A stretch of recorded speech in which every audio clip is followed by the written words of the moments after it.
Salut à tous, on va parler de l'actualité tennistique par rapport à Roland Garros et bien plus. C'est parti!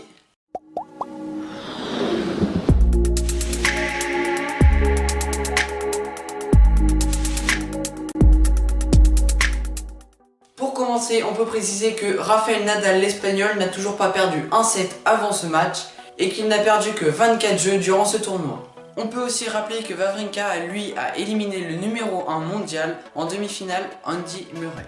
Finalement, c'est Rafael Nadal qui réalise la décima en remportant le match 6-2, 6-3, 6-1 et ne perd pas un seul set durant ce tournoi 2017 de Roland Garros. Cela est une incroyable performance puisqu'elle n'avait quasiment été jamais réalisée auparavant.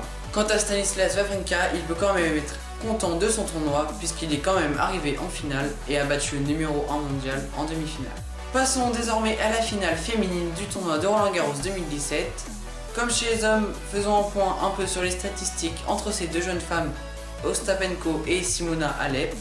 Ostapenko est une joueuse âgée de 20 ans qui est d'origine lettonne face à Simona Halep, c'est une roumaine qui est tête de série numéro 3. La jeune Ostapenko est elle 47e mondiale. Si elle gagne le tournoi, elle est 12e mondiale, alors que si elle le perd, elle est 18e mondiale à 20 ans.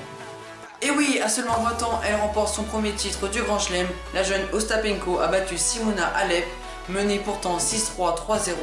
Elle a bien sûr renversé la situation et s'imposé pour la première fois de sa carrière et atteint la 12e place mondiale ce lundi.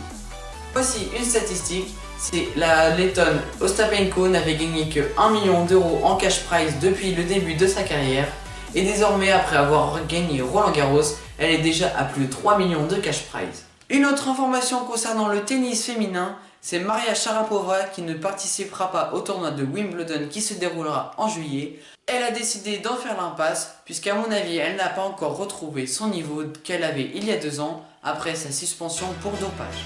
Voilà, la vidéo est maintenant terminée. Dites-moi en commentaire si ce système de vidéo vous plaît. N'hésitez pas à liker, commenter, partager. Surtout, abonnez-vous. Ciao!